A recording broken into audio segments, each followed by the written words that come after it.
Nongeye kugusuhuza nshuti duhuriye kuri New Life TV Rwanda, amahoro y'Imana bane nawe. Uyu mwanya tugarutse muri cya kiganiro twahariye ubuzima, tukaba tunejejwe no kubana namwe muri uyu mwanya kandi tubahaye ikaze. Uyu munsi tugiye kurebera hamwe ku ndwara ya Diabete ndetse n'uburyo wayikira wifashishije inyunganiramirire zikozwe mu bimera karemano zikomoka mu kigo Nutrition and Market gikora hano mu Rwanda. Izi ni product nziza cyane zifasha abantu bose bafite ibibazo by'indwara zidakira uko zaba zimeze kose. Muhawe ikaze rero muri iki kigo cya Nutrition and Market kugira ngo mufate inyunganiramirire zabafasha guhangana n'ibibazo by'uburwayi muri rusange. Uyu munsi rero turibanda kuri diabete nk'uko nari mbivuze haruguru, tukaba tugiye kugaragaza amaproduct yagufasha guhangana n'iyi ndwara, ndetse kandi tukaba tubagezaho n'inama ndetse n'ubuhamya ku bakize izi ndwara, kugira ngo nawe niba ufite ikibazo cy'uburwayi uvugane Nutrition and Market uhabwe ubufasha, uhabwe inama ku mirire ndetse ufate n'inyunganiramirire zagufasha guhangana n'izi ndwara zigiye zitandukanye. Umwanya rero tubahaye ikaze kugira ngo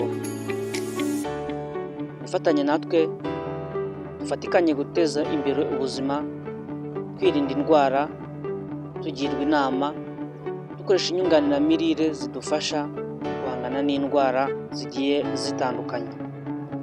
Tubahaye ikaze rero muri uyu mwanya aho tugiye gukurikirana ubuhamya bw'uwakize iyi ndwara kugira ngo bidufashe kandi bidukomeze natwe tubashe gukira. Kwa mugabo Koko nk'uko babivuze, ni umusaza n'abana batandatu n'umunani. Mbere ya byose ndabaza nshimira Imana iyo yatumye iyi kampani iza mu Rwanda. Yewe nayimenye biturutse ku muhungu wanjye uri hano aza kunsura. Icyo gihe sinari nkibavuga, nari ndwaye uburwayi butoroshye, nari mfite diyabete, mfite na pressure, mfite n'izindi ntazi. Ariko asuye, ikintu cya mbere yambwiye ari nacyo cyatumye nihutira kuzina hano n'aka kantu. Niko yanyeretse ngira ngo nawe ataramenya byinshi, amaze kukanyereka uko gakora, ambwira n'amaproduit ya hano kuri Nutrition Market ko ari amaproduit meza. Yewe sinashidikanyije, nabwiye umufasha wanjye tugomba kujya hariya. Icyo gihe madamu wanjye yaje amerekeje n'umukobwa wanjye, tuza ntameze neza.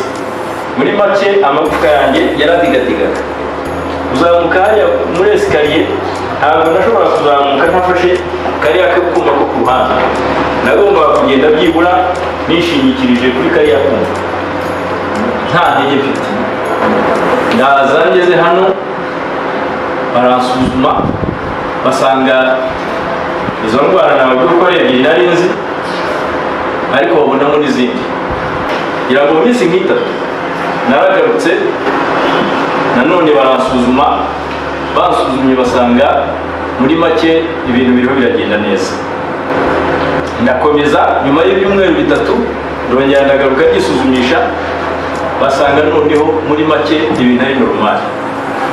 Kuri Nutrition Market produit zayo yezaniye umumaro udasanzwe. Mwese rero muhawe ikaze muri Nutrition and Market, muze mufate inama ku buzima ndetse no ku mirire, mubashe guhangana n'indwara zigiye zitandukanye zibasira abantu muri rusange bitewe n'ibikomoka ku mirire ndetse n'uburyo dukoreshamo ibyo duha imibiri yacu. Muhawe ikaze muri Nutrition and Market kugira ngo mufate inama ku buzima mugire ibihe byiza.